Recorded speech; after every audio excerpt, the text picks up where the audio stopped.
an amazing set of circumstances began to fall into place when I'm in recuperation. I fell into television broadcasting. I was in Las Vegas at the final IndyCar race. I did an interview with ESPN. I got a call a week later. It was, Derek, would you like to do color and we'll pay you for it? I said, yes, absolutely. I had no idea what I just agreed to. I never heard the term color before. I wasn't familiar with American television vernacular, but apparently ESPN were going to pay me to travel the world to talk about the sport while I'm in recuperation. And I met an amazing group of people in television broadcasting. I spent 20 years with Paul Newman. He was the co-owner of the Newman-Haas IndyCar team that Mario Andretti drove for. He was so passionate about the sport and a race car driver himself. I spent 6 days with Stallone.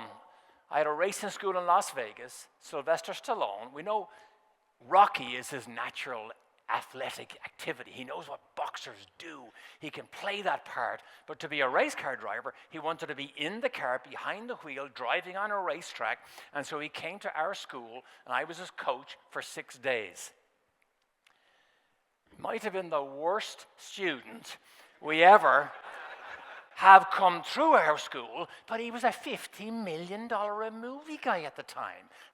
Maybe the most influential sports hero I ever got to mix with was the great Muhammad Ali. I got to spend time in his home with him in Los Angeles. That's me standing behind his desk. Can you imagine? My heart was pounding through my chest, sitting beside Muhammad Ali in his own home. But do you know, it wasn't the people that I found fascinating. It was the research.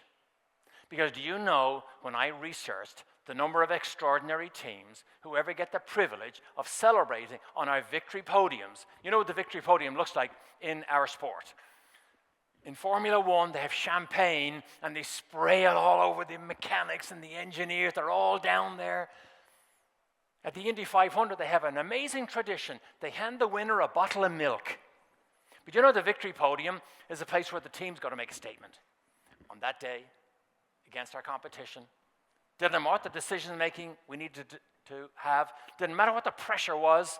Our team of people proved we were the best of the best. But here's the thing. Do you know, in my research, when I looked at the number of teams who ever had the privilege of celebrating on the victory podium at the biggest races in the world, I realized the number of teams was so incredibly small. And I asked a really basic, simple question. Why? Why is so few extraordinary teams of people have the privilege of celebrating against their competition on a sustained basis? Do they communicate differently? Do they plan differently? Do they execute differently? Were they better under pressure? What was it? I had access to everybody. Mario Andretti, AJ Foyt, Danny Sullivan, Michael Schumacher, Lewis Hamilton, Roger Penske. I had access to everybody in my television job. And when I asked them the question, the answers were fascinating.